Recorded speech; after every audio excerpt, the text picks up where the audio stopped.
Mr. Fatz. Hey. That's my man. Thanks for coming on, bro. Thanks for having me. Appreciate it. It's been a long drive. I feel like I'm in a different part of the world. Outside of my hometown. Fatz, as I said, I'm a man of gratitude. I just want to say thanks for coming on, man. I appreciate it. TikTok sensation. TikTok sensation. Social media legend, local legends. Local legend. We're currently in the newsroom that you do a lot of work. Yeah, I built this for the youth in the area, so I do a lot of youth work, and we built this media room for them. So what goes on in the media room? Give us a little. So with the local youth, I created their own news program. So I run a media company and a non-profit organisation, and I thought, why not use that power to bring it back to the youth and give them their own news program? So we interview local influencers, MPs, local officials, local business owners. The kids. Yeah, all the kids. They do all the interviews. They do all their own questions. They even get to film. So I have some of the kids behind the camera, some of the kids in front of the camera, and then I just supervise it. And then I'll go away, edit it, and be like, look, here's your finished product, guys. Well done.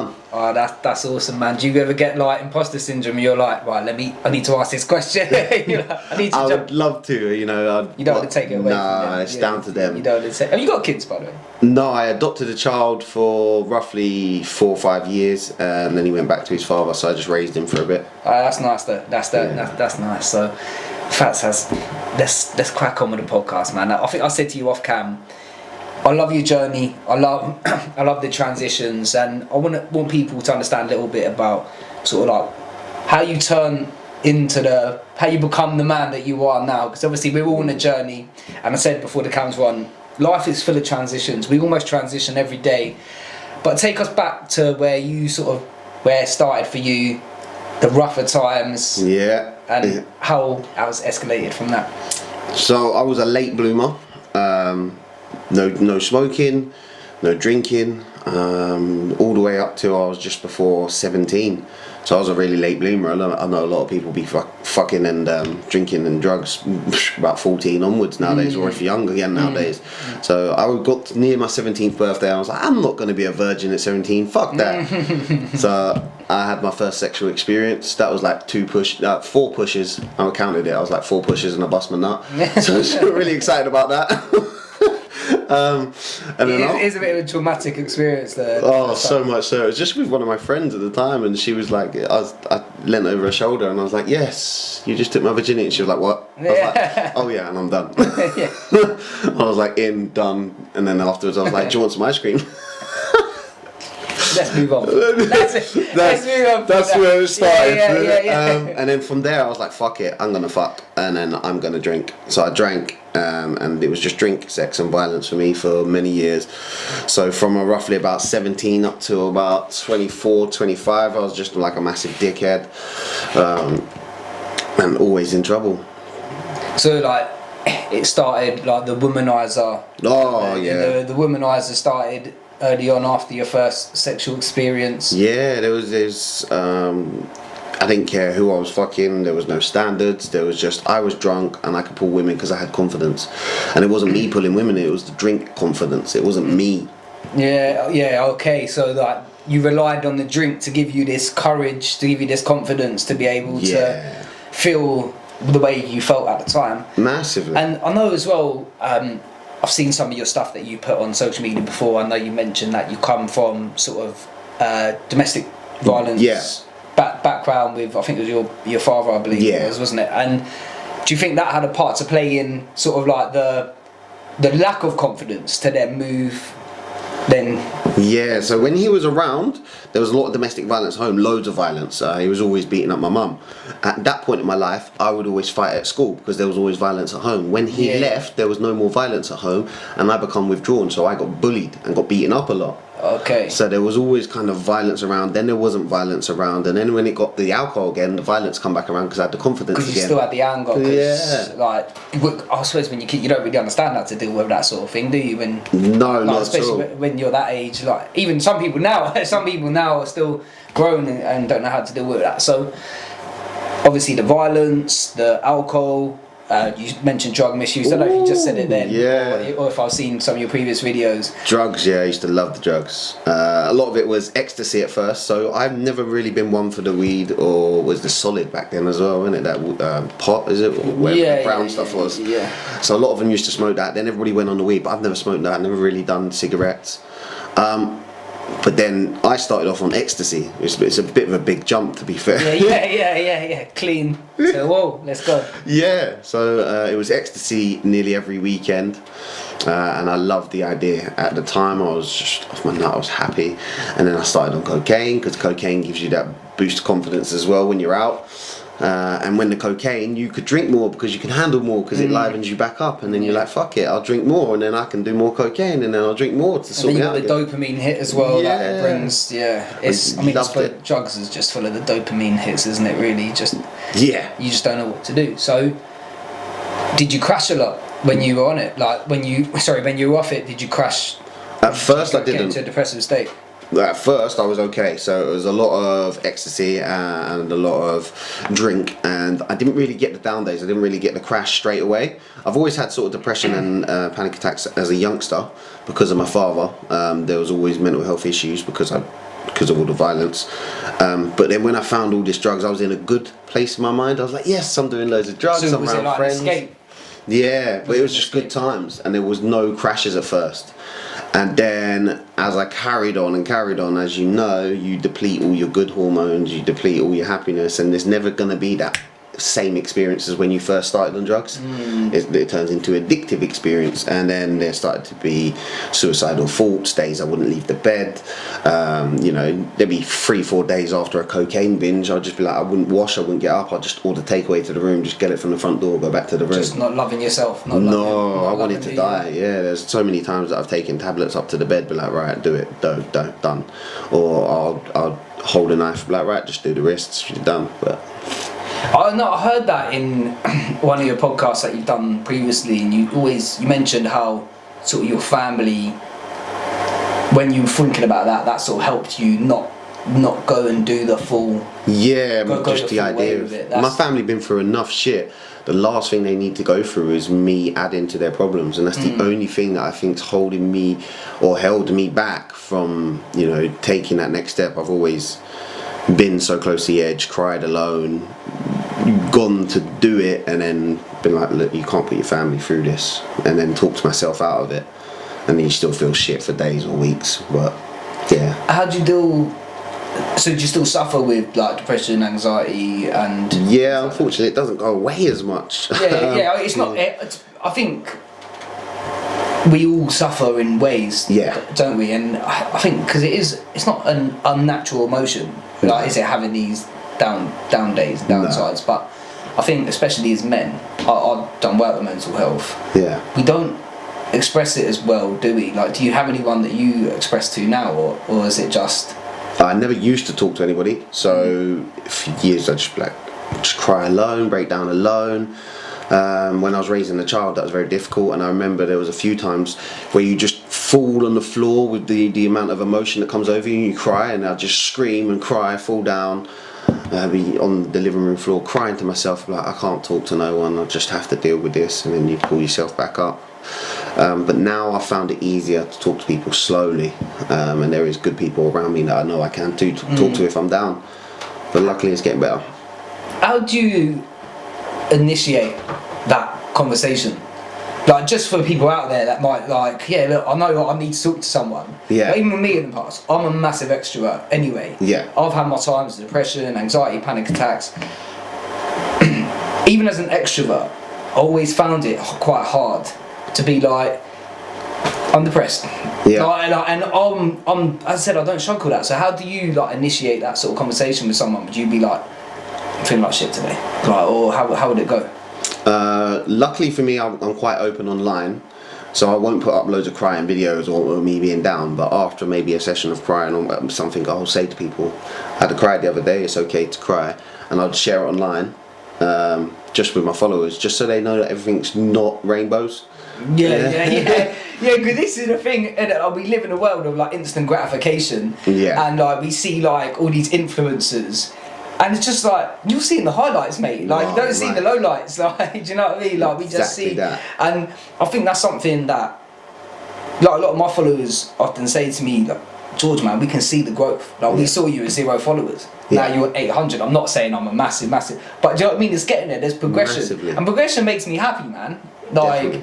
Because the opposite to progression, it means you're going backwards. Like, and I like the thought of people realising that I'm moving forward. Like, I remember my first podcast, it's my second podcast, I messed up the camera.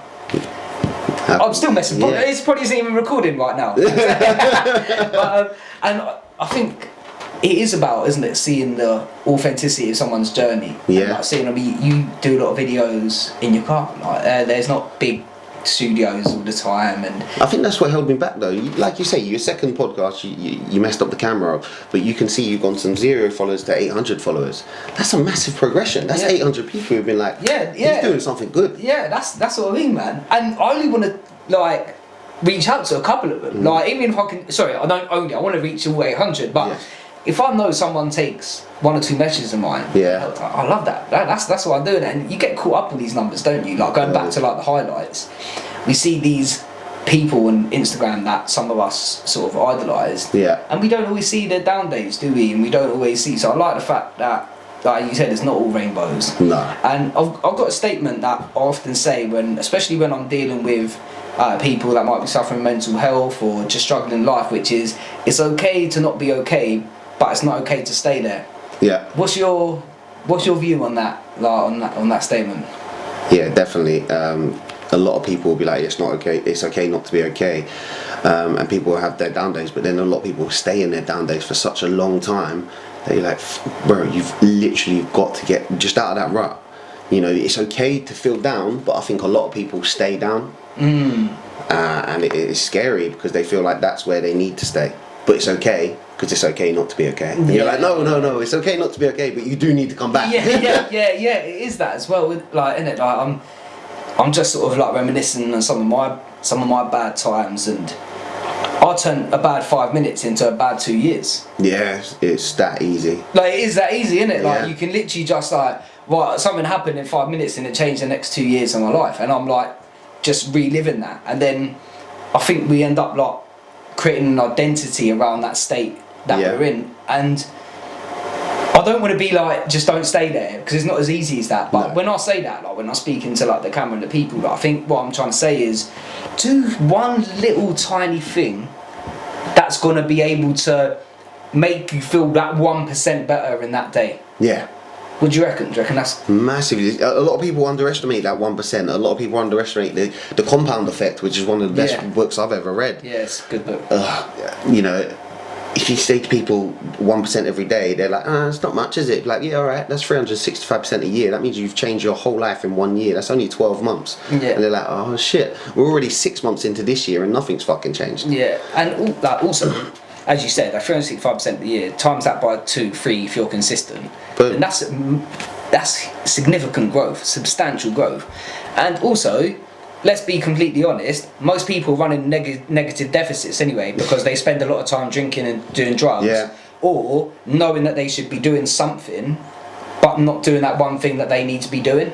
And speak on that. What do you reckon? Like, it's a hard cycle to break out of. It is. Like, to be honest, I still fight with that cycle. Oh, so much so. You know, it's easy for me to say to someone, they'd be like, come on, Fatz, we haven't been out in a long time. Come out on Friday. But like, yeah, I haven't been out for a long time. Why not? Fuck it. Start justifying it. Yeah, and then you go out on the Friday, like, fuck it. Somebody else says, you come out on the Saturday. Be like, oh, fuck it. I did Friday anyway, so you do Saturday. Yeah. You liked it, you enjoyed it. Somebody says next Friday, come on, we'll go for another drinks. It was a fun last week, and next thing you know, you're 4 months into just going out every weekend. You're like, fuck. Yeah. I've given up the gym.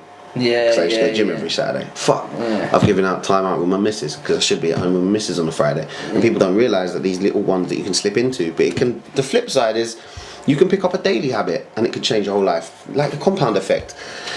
People are like, oh no, I'm never going to be changing my health. Put down that one chocolate bar every day and go for a 20-minute run every day. Yeah. In the next 3 months, your body is going to fucking massively shift because you're not in the same shit that you was in. Yeah. 20 minutes and one chocolate bar is nothing to change a day. Yeah, no, it's not. And you can even tiny, like, make that even smaller, half a chocolate bar, 10-minute bar. Like, you got, again, it's about that 1% change, isn't it? And like I think a lot of the time as people, what we can often do as well is focus on too many things at once. Yeah.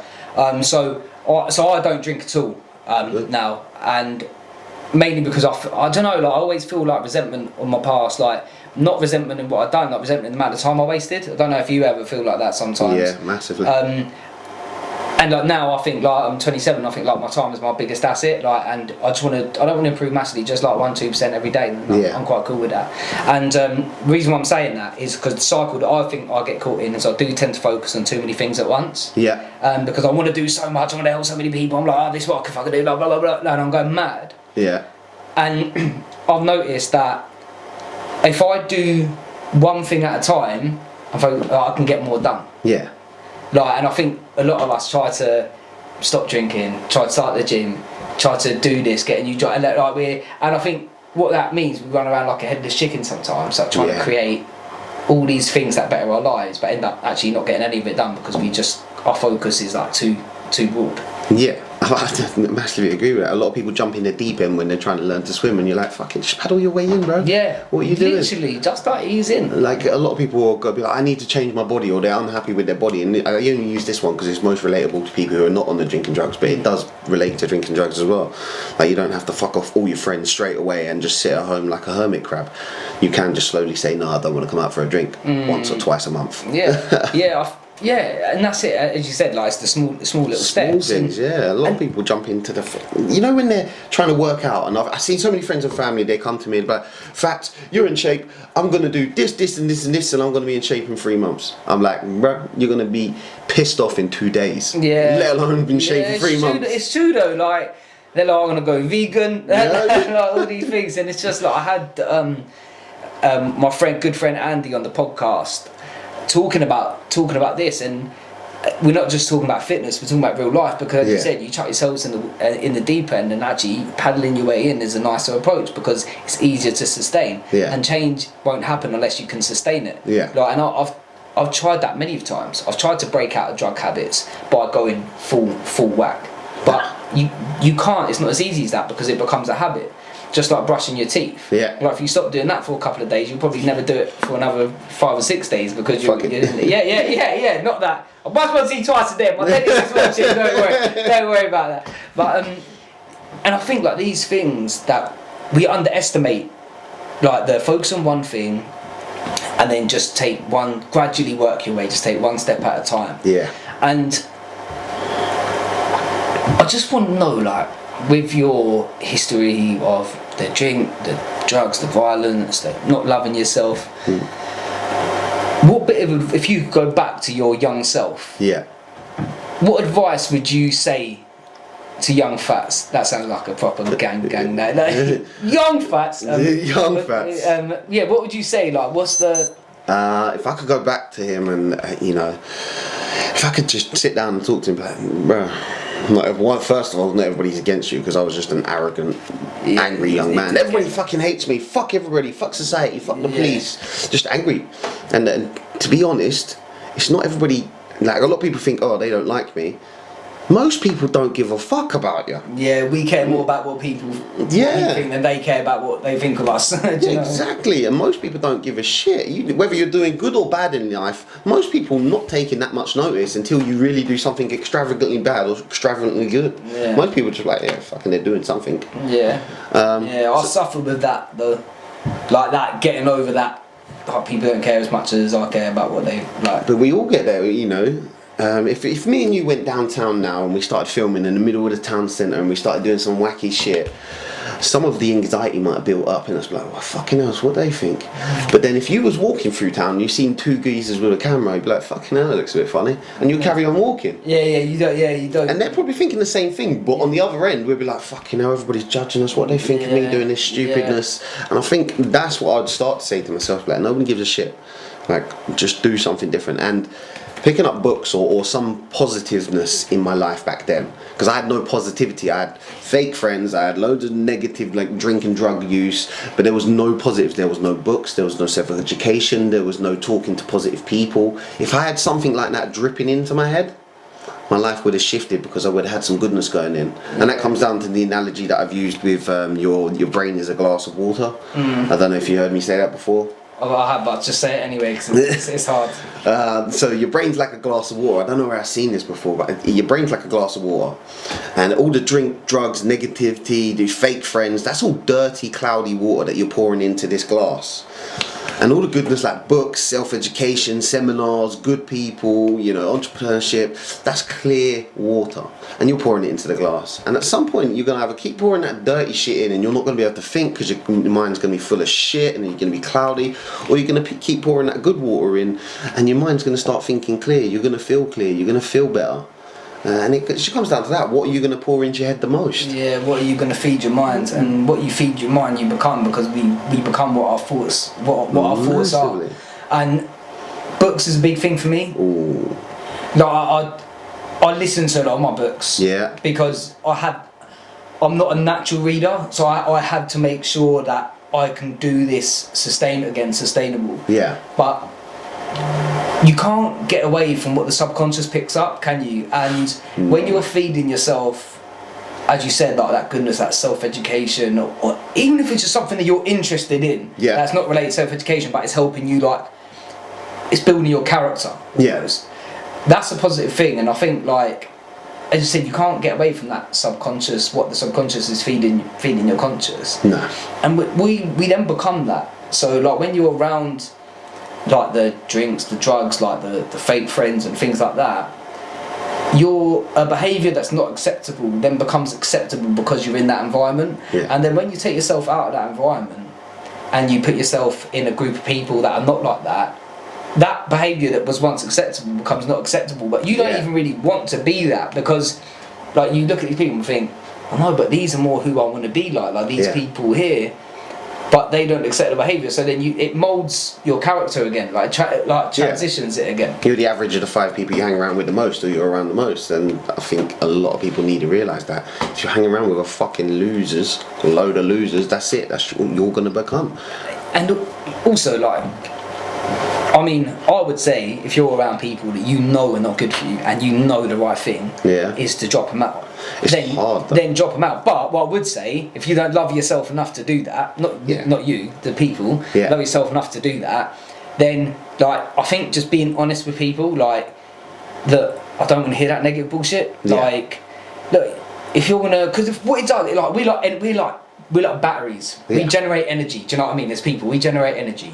So if I've got a friend phoning me up, moaning, that's draining me 20-30%. So that leaves me 70%. But that's 20-30% that my girlfriend won't be getting. That my business might not be getting. So that 20-30%, like, talk about compound. If that happens twice a week, that's 70%.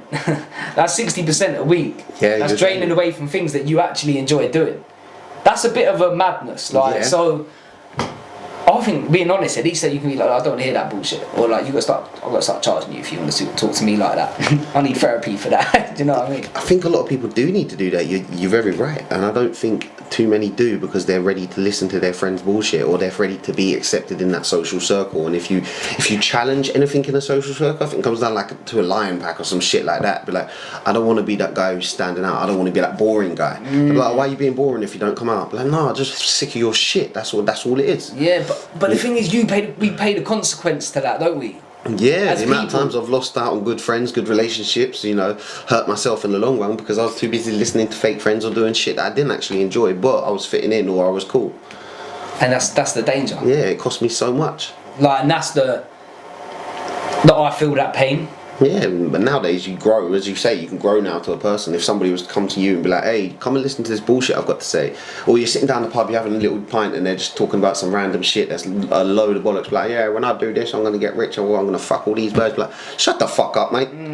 You, like you say, you need to say it at some point. I'm sick of your shit. Yeah, or if you don't want to say it, just drop them out. Yeah. Like, I know that's tough, but that is a form of self-love. Yeah. Like, and I do think that's hard. It's hard. That is hard. Like, even thinking now, dropping people out. Like, dropping people out, putting yourself first. Like, actually putting yourself first and your energy first, because we don't get 2 shots at this, what you call life, and we don't know when that clock's gonna see you later, you're off out. I mean, I'm a man of God, so I don't know when God's going to call my name. Exactly. But I at least want to know I've done the best I can. One of my biggest fears in life is not living my full potential. And I think as people, I heard this quote before, this is pretty sick. What our potential is amazing, but what we achieve is often disappointing. Because not a lot of that is there, so that's yeah. And I think we talk about environment, we talk about self-education, we talk about like the thoughts that go on, and this isn't no positive thinking bullshit podcast. It's not all about positive thinking. Yeah. It is, but it's not. Do you know what I mean? Like, positive psychology is a good thing, but there's also other elements of that, I believe, that can account, like decision making, critical thinking, etc. I can't remember what I was gonna move on to then, but I suppose what I'm trying to say is self-love. Do you know what I mean? Like, self-love is important. Like, we've both been on the wrong side of alcohol, on the wrong side of drugs, the wrong side of surrounding yourself in an environment that is not healthy for you. We're not saying that these people aren't good people. We're saying that they make me feel a certain way about myself and my behaviours. Yeah. And that, like, would you agree with that? Yeah, I did a TikTok video the other day, and I was saying you can't blame people for your actions, but you can fucking blame people for the influence in your actions or bringing you down that wrong route. Because if they're real friends, they wouldn't have told you to go cheat. They wouldn't have told you to take drugs. They wouldn't have told you to drink. Even, and especially when so many people suffer with mental health, they turn to their friends and their friends think, have a bag. Like, bro, I just told you I'm depressed. You're gonna give me something that's gonna make me more depressed? What kind of fucking friend are you? Yeah, no, it's true. And I bet that happens way more than we want to believe as people. On a deeper note, how many of them have killed their friend because they've given them drink and drugs in a time when they needed a chat and you know, some direction in life? How many of us have actually killed our friend because we decided drink and drugs was the only way that we can make them happy? Deep, true. But deep. Yeah, and it's horrible to think like that, but it's some cases it might be the way. And maybe someone hears that and decides to act differently towards their friend. Exactly, that's what we need. You know, if somebody comes to you and says, "Oh, I'm depressed," and you give them a good night, you'd be like, "Fuck it, I'll give them a good night. It'll make everything better." Because that's the norm, innit? Oh, I've had a bad day. Come have a drink. Yeah, come have a drink. Come do this. Yeah, and I'm not against that. I mean, if you've gone out for 2 pints and then you've gone home because you've had a good chat over 2 pints and maybe a bit of grub, great. But most of it's, I've had a bad day. You're binging, then you get a bag in. Next thing you know, you're smashed up off your tits at 5 a.m. You're going home, you still feel like shit. Fuck it, one last slip my wrist, you bang, you kill yourself, and your friend's sitting there like, oh man, he must have been more depressed. Yeah, must have been more depressed than I thought. Oh no, well at least I tried to help him. Fuck, did you try to help him? You just made him worse. So what can we do as people when we're in circles to have our friends back? I think we need to realise that what we say and do around our friends influences their life more than we ever imagine. Like, we're constantly feeding them the same way they're constantly feeding us. So if anybody comes to you and they say, I'm depressed, and the first thing you say is, let's get a bag, you're actually adding to their depression because we know it is a depressant. You're enhancing it. Yeah. So what about someone who hasn't said that? If we know that people are going through a rough time, or a lot of times you can see it in their eyes or their actions. Yeah, you definitely. Yeah, a lot of people say to me, "Fatz, you're smiling, but I can see it in your eyes. You're not all right." And then they'd be like, "Yeah, I'm not." Good for it. That's good environment. Yeah, that's the difference. Massively, but we need to turn off this kind of social acceptance of deal with bad times with drink and drugs. No, we deal with bad times. We're like, "What's wrong with your life?" If you said to me, "Look, I'm not happy in my relationship, and I'm not happy in my job," my first choice then would be, okay, shall we look at your CV or look at other job aspects? Do you want to meet up on Saturday? Let's see what job you want to get into. What do you enjoy doing? That would be my sort of mindset now. Like, years ago, I'd be like, let's get a bag or go fuck some women. Fuck your missus off, she's a cunt. Let's go do some fucking women. Let's get a load of coke in, let's drink. And then that would be the worst thing you could have said. And that's what I used to say to others and people used to say to me. But as a friend, I'd be like, right, your relationship we can talk about in a minute. If you're not happy in your job, let's go see what job you want to do.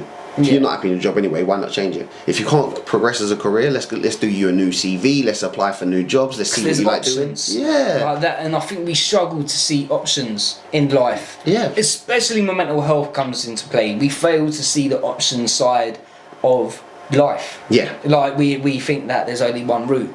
Now, Fatz, I want to talk about what is your mindset now. Like, what would you say? Like, where would you say you're at? Like, with your mind. Like the positive, like I'm on about, like we spoke about mental health. We had a good conversation about that.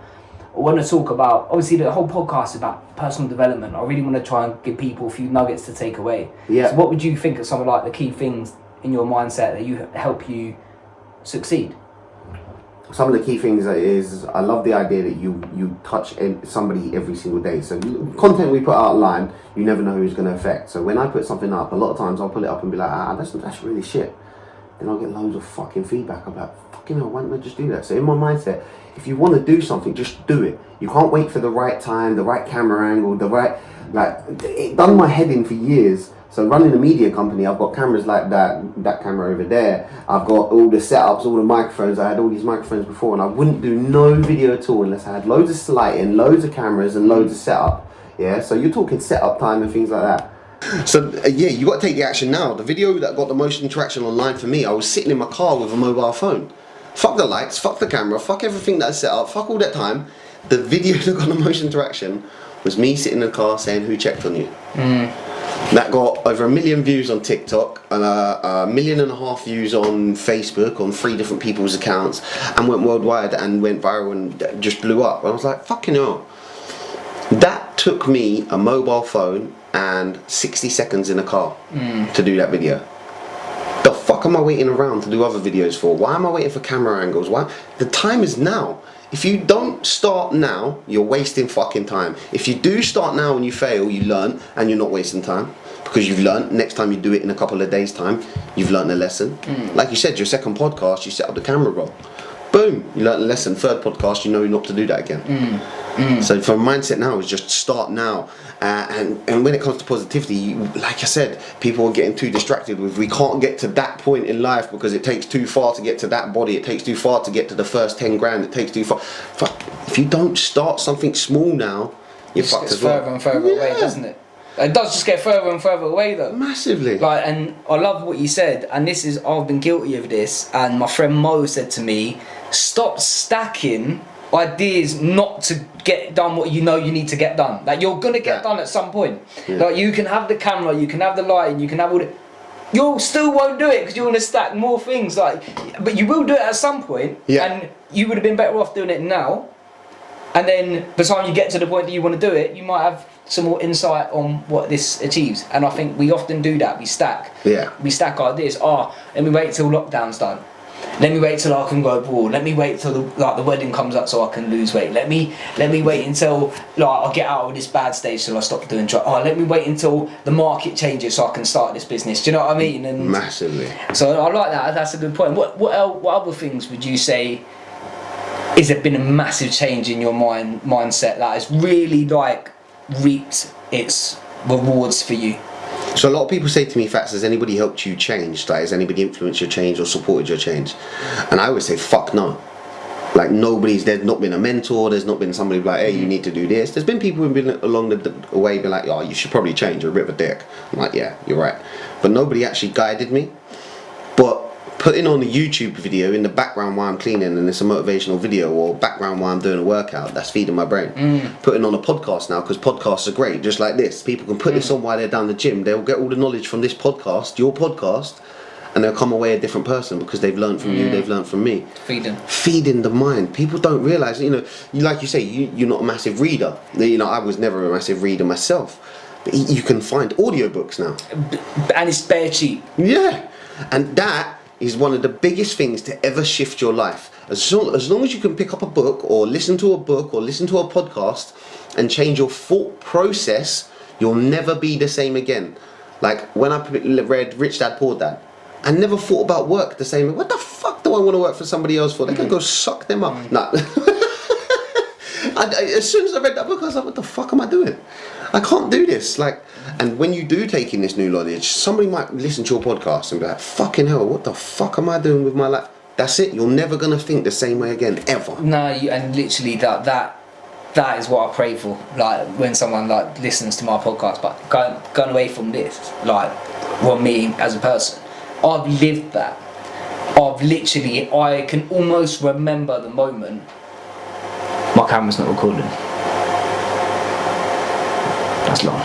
Do you want to record it again? Nah, because the thing's on. It's cool. Shall I switch it on? Because it might not have. I don't know why it went off though.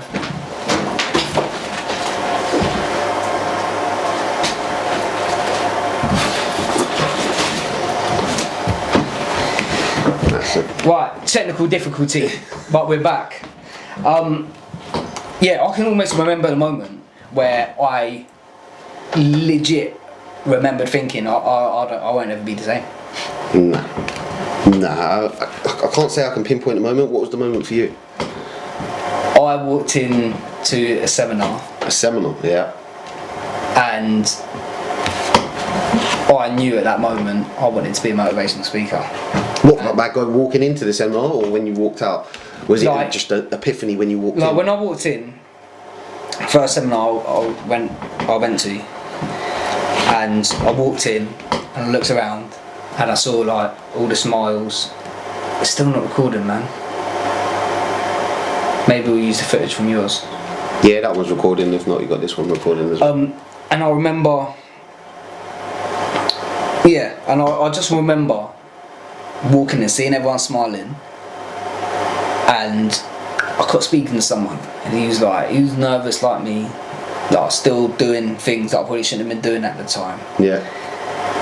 And I got there and I started chatting to mate. He's a bit nervous like me. We were speaking. He was like, yeah, but look, this is going to be real. Like, this is going to be a mad experience. Like, enjoy it. And I was like, yeah, cool. Anyway, we got built up to the intro where they were about to introduce the speaker, and it was gassed. Like, it was mad. And I looked around, and bare people smiling, like laughing, and I could see like that in that moment they were unbreakable. Yeah. They could not be broken. And then 2 days into the seminar, because it was a 5-day seminar, people were crying in joy, and people were just loving. And at that moment when I knew that one person can make that sort of change to people, yeah, I knew that's what I wanted to be. I just knew, like, because I just knew I could. I knew I could do it because I was achieving it in other ways in my life, but just like the wrong ways. Like, if that makes sense, I was able to influence people. Yeah. Like, I was able to do that. I was a salesman during that time, so I knew how to speak to people. I knew how to do, and I just remember thinking, no, that's what I'm going to go for. I didn't change at that point, but I knew that's the point that I wanted to change. That's like an epiphany moment in your life. Yeah, it was. It actually was. I can remember my first seminar, but I just walked away thinking, why the fuck didn't I do this years ago? Yeah, it can get like that. I think I was 24 at the time, 22 actually I was. Can't even remember but I remember I travelled up to London by myself, and it was at the XL in London, the XL Centre. Was it Tony Robbins one? No, not Tony Robbins. I wish it was. I think there was Les Brown there, and there was a few Les Brown's sick. Yeah, Les Brown's super sick. And there was a few other speakers, a couple of entrepreneurs. And I remember going in there like, I don't fit in here. And I'm walking in alone. I've got my little notepad, I'm wearing a suit, I'm fucking proper overdressed. But I'm thinking to myself, everybody else in here is going to be overdressed, so I'm going to be fucking. I'm professional. Fuck it. Everyone's just wearing jeans and that. Yeah, I'm like, fucking. What the fuck am I doing? Yeah. But they don't know me and I don't know them, so there's no sort of judgment. But I'm walking in thinking, do I sit here? Where do I sit? There's like, you can sit anywhere, and I thought, this is not me. This is not where I should be. I should be down the pub. I should be sniffed off my nut. But then I was like, fuck it, I'm going to expect. And then as soon as they started talking, and then somebody sat next to me, and I spoke to him for that day, and I was like, yeah, I'll see you tomorrow, mate. Yeah, I'll see you tomorrow. And like, you make like a little friend for that day, and you're like, fucking hell. But like, he's here to take the knowledge as well. And then I thought, fuck, this is nice. Like, it's enjoyable. And when you finish, I've taken all these notes. I've got pages and pages of notes of what they've spoken about. Everybody's cheering. Like you say, the atmosphere is great. I've made a new friend for the day. Come back the next day, we both sat next to each other again. I was like, yay, buddy. And then I was like, yeah, did you get many notes? And we started swapping notes. And I was like, fuck. It's amazing, isn't it? Self-development. People they underestimate it. Like, that took me, I think it was something like 50 quid to get the train to London and back for over the 2 days or something like that. And then you're talking maybe lunch, but I stayed at my nan's for the night because she lives in London. And you're talking under £100. And you get something that's gonna reap so much more than what you paid that day. And like, just talk about self-development. How would you say self-development has changed your life? Massively changed my life. I could never see myself being the same person. Like, if I didn't pick up a book, or I didn't watch a video, or I didn't put something good in, I'd still be sniffing coke or drunk off my nut or fighting police or in a cell, or probably by this point probably been locked up anyway. You know, if I didn't put that goodness in, like self-development. People think, oh, self-development is just going to be educational like school and it's shit. No, because you get to choose the self-development that you want to do. If you're into fitness, go into fitness. If you're into the stock market, self-develop in the stock market. You get to choose whatever you like being in school, but there's no bounds to any categories. Choose whatever you like, learn about it, go towards it. Yeah, literally, it's literally that simple. Yeah. Like the roadmap to business is you need to identify where you are and identify where you're going to go. Yeah. Unless you do those two things, it's not valuable. If you're just focusing on where you want to go, but you need to know exactly what you want to get into. Yeah. Know where you want to head with it. And then go back, and you can't lie to yourself at this point. No. You can't lie to yourself where you are now, because that bit's crucial. That's the bit that hurts. Yeah. That's the bit that it's easy to be like, I want to be a millionaire. I want to do this. I want to do that. Everybody wants that. But you got to figure out, where am I right now? Yeah. Who am I right now? That's the hard bit. That's the hard bit. And I think a lot of people don't realise that. They want to lie. They want to lie where they are. The amount of times I sat down a pub with someone, they'd be like, yeah, I'm going to earn this many grands next week. 6 years later, you're still down the same fucking pub, mate. Fuck off. Same things. Yeah, you're chatting shit. And do you know the worst thing, as well, one thing I want to say about people, there's two sorts of people. We've got the people that perform and the people that critique. Now, we're trying to get to certain stages, we're literally stages for people like us. We're trying to get on the stage, but there's people out there that are really putting in the work, that are really performing, and they're trying to get to this point, but they're too busy fighting because there's someone over here that's not even performing, chatting shit that they can't get over in their head. Yeah. So it's causing them self-doubt, it's causing them self-guilt. It's causing a lot of guilt. So we're trying to get to the big. We're trying to get to the big success. Well, I'm not talking about finance, I'm talking about health, relationship, whatever it is. Yeah. And we're too busy fighting with the guys that are not even performing. It's just like, don't come at me when you're not even doing nothing. You ain't even doing nothing. But we get caught up though, Fatz. Yeah. I can get caught up thinking about someone that ain't doing nothing. It's the hardest thing to argue with them as well.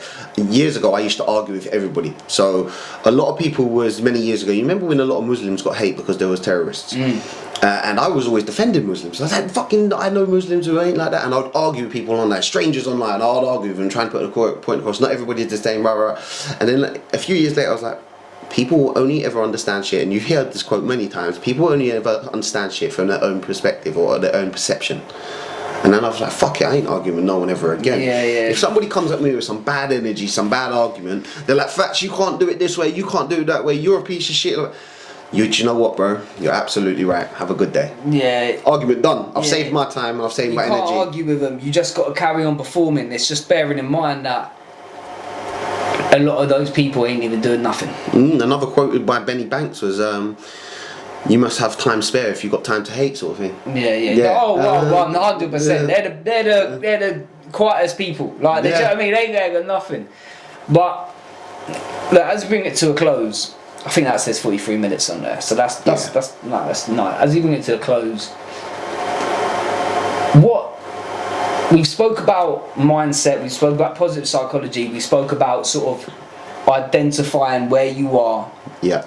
Not being afraid to make mistakes and not trying to start when everything's perfect, just starting. Oh, massively. Is there anything else that you think that you'd like to say to the people that are listening? Whether it's to do with mental health, drink, drugs, whatever you think. Yeah, anything they want to change. A lot of people are going to be different. Somebody might watch this and be like, I want to start a business. Somebody might watch this and be like, I want to stop seeing these fake friends. Somebody might be watching this and they'll be like, I want to change my health, my fitness, my finance. Everybody's going to have a different reason for either watching this, listening to this. Just fucking start. It doesn't matter how small the start is, whether it's mental health and you have to reach out and talk to someone, do it. Whether it's starting that business and you have to do a bit of market research, do it. Whether it's fucking getting fit, go for a fucking walk around the block. Whatever the fuck it is, start today. Don't wait for tomorrow, don't wait for that Monday. Everybody wants to wait for that Monday. Start today, start small. If you fail at any of these points, you learn that lesson, you start again on Tuesday. You fail again Tuesday, you start again on Wednesday. Who the fuck cares how many times you fail, but you start. No matter what area of life you want to change or progress in, just start. Because if we're waiting for that special time, or we're waiting for that special opportunity, or we're waiting like I did for fucking about 3 years for the perfect camera angle, like, it's not coming. It doesn't. It's not. You make it happen. You make that moment. You create that special moment, like that thing that you're waiting for. That's what I learned very recently. That we create that ideal time. And I love what you said about waiting for that Monday. No, Monday's the worst. Nah, man. You do it now. Like, progression equals happiness, and people are happiest when they know they're going to start something. So, like, how happy are people when they think about starting a diet? Yeah. They're like, when the diet starts, they're different. That happiness goes away, but because the progression inspired them. But the delayed gratification is the bit that people seem to struggle in, and it is a constant battle. Yeah. Like you mentioned, you got to 1 million views, but how long did that take? And I bet the whole time coming up to that, you were doubting whether these videos were, you were doing it right, whether as you said, like, you've been trying to get the right angles and things like that. And I think that if anyone can take away anything, like, the time is now. Like, don't wait. Like, there's always opportunity in this world. We live in an abundance of opportunity, like, literally an abundance of it. And just do that one thing. Like, if it's a diet, go throw out all the shit food that you don't eat. Do it now. If it's a business, get out the laptop and start figuring out what sort of business you want to do. Like, there could be so many things. And I think what I want to say as well is there. What I want to ask you, is there any quotes, any mantras that you live by? Yeah, so one of the ones that I have at the end of all my YouTube videos, I have it on my website as well. It's a lovely quote, and it is something I live by. Change your mindset, change your life. Just for the simple fact that if I didn't pick up the book, if I didn't listen to the audios, if I didn't watch the videos, if I didn't go to the seminars, my mindset would still be the same and my life would still be the same. If you can't change your thought process, your mind, your life will never change, because you're still thinking the same. You can't change your life if you're still thinking the same shit. So if you change your mindset, you will change your life. Or years ago, I used to say, when I used to go down to the library, I'm changing my education to change my situation. I love that. That's sick. That is sick. Say that again. I'm changing my education to change my situation. And a lot of people don't realise, fuck, it's just that. It is literally like, and that's not going to be an easy process. Like, no. You're probably going to doubt the way you're learning, doubt what you're remembering, but then eventually you're going to say something to someone, and you're like, oh shit, where did that come from? Yeah. Like, you ever had those moments where you've been reading something? Yeah. You're like, oh, where did that? And then you say it out loud, like 2-3 weeks later, you're like, where did that come from? Like, I don't know, who's this guy? Like, and you start developing and you start like progressing as a person. Yeah, all the time. Whenever I've finished a book, or you get to a certain point, when you take into new knowledge and you put it down, or you stop watching or something, you be like, the fuck? How did I not think like that before? Yeah. And you become dumbfounded. You're like, fuck. You realise it's funny, isn't it? The more you know, the more you realise what you don't know. Exactly that. And I've been telling people for years, like, that makes no sense. It will make sense when you learn that you don't know what you think you know. Because people are too busy looking for a fucking straw. Yeah, when this world. A lot of people are arrogant to this idea of, I don't need to learn nothing, I'm good. If you're good, you wouldn't complain so much. Stop lying. And also, ignorance is pain. Like, it just is. Like, if you're a bricklayer, you need to figure out how to earn more money or how to create more freedom. Like, there's always, I suppose what I was trying to say, that was a bit of a random analogy. Like, there's always room for growth. Like, there's something that I say in one of my videos, like, the biggest room in the world is the room for improvement. Yeah. That's it. Because there's always ways that we can tweak. And as you said, you change your education, you can change your situation. And it really is that simple, but the process isn't. No. So, Fatz, what can we expect from the future from you? A lot more work in regards to videos. So I've got to start writing scripts for hard-hitting videos where I'm going to use my media company to create, like, not documentaries but short films. So one of them the other day, I was coming back from a youth centre, so I'm going to be doing a lot more youth work, working with youth. I already work with the youth here. I'll be working with a youth in another town. They contact me, they want me to come do motivational talks and media work. But on the way back I was like, wait a minute, bullying's a massive thing. So in my head I wrote a script about bullying. I was like, that'll make a great video. I can help people, I can inspire people. So loads more videos. I already do a lot of vlogging so people can see behind the scenes. But yeah, so much more content online. I write blogs, so if people don't want to watch, they can read. You know, there is people out there who do read, not many now. But yeah, there's just so much more content. I want to reach out, I want to reach people, I want to get to the masses, I want to go do speeches, I want to change lives. And and I know I say it all the time, but I'm not stupid. I know I cannot change the whole world, but I can change someone's world.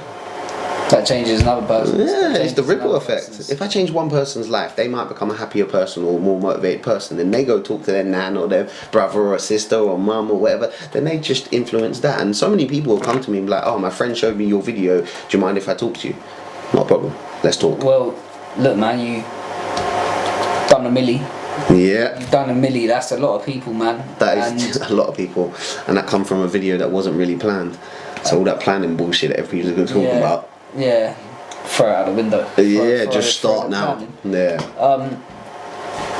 That's great. Motivational speeches, then helping the kids, talking about bullying, because they can't get away from it now, can they? No, you got online bullying, which is fucking ridiculous, and people are becoming more complacent with it because of everything that's online. You know, knife crime's just seen as normal now. Bullying's seen as normal now. Yeah. We might have a lot of snowflakes around, but everything becomes normal. Bullying, yeah. Suicide, yeah. Mental health, yeah. Like everybody becomes so normal because we've become. Yeah. What about yourself? Where do you see you go? Me, yeah, similar, mate. More videos, more motivational talks. Like I'm getting bookings now. Nice. I can't believe it, man. Like, literally, I started this journey a year ago, and I'm still a baby in the game. I still got loads to learn. I know I need to be more consistent on social media. But that 1% each day is stacked. It's stacked up now. Like, I'm in deficit. Do you know what I mean? Like, I'm in positive equity with it now. Like, it's starting to pay me. Literally, starting to pay me. That's good. I've got coaching clients and speaking, and I get to meet people like you, man. Like, it's great. Like, I can't believe it. Fatz. So I'm blessed. It's a good move. You should be proud of yourself, bro. Yeah, man. Definitely. We all should. And if we're not, we can change that. Yes. And we're always going to change as well. Like, we're always going to change. But Fatz, where can they find you on Insta? So it's Mr. Fatz TV, MRFATZ TV, and that's for everything. Twitter, Instagram, YouTube, TikTok, Facebook. It's always Mr. Fatz TV, but everybody just calls me Fatz. Lovely, man. Well, look, as I said, man of gratitude. Thank you for coming on. A few technical difficulties, but we'll sort it out to the people anyway. I reckon we'll do this again, you know. Definitely, 100%. We'll get that live sorted as well. We'll do a live one for people as well. Yeah, we can do we'll probably do that tomorrow. Yeah. We'll probably do that tomorrow, man. But bro, thank you very much. Thank you. It's been a blessing to meet you, and keep up the good work, man, and keep inspiring. And you inspired me, to say the least, mate, just here today, and your videos anyway. So God bless, mate. Thank you, bro. I hope to see more of your growth. Oh, subscribe to the channel. Go follow my guy. See you soon. Thank you.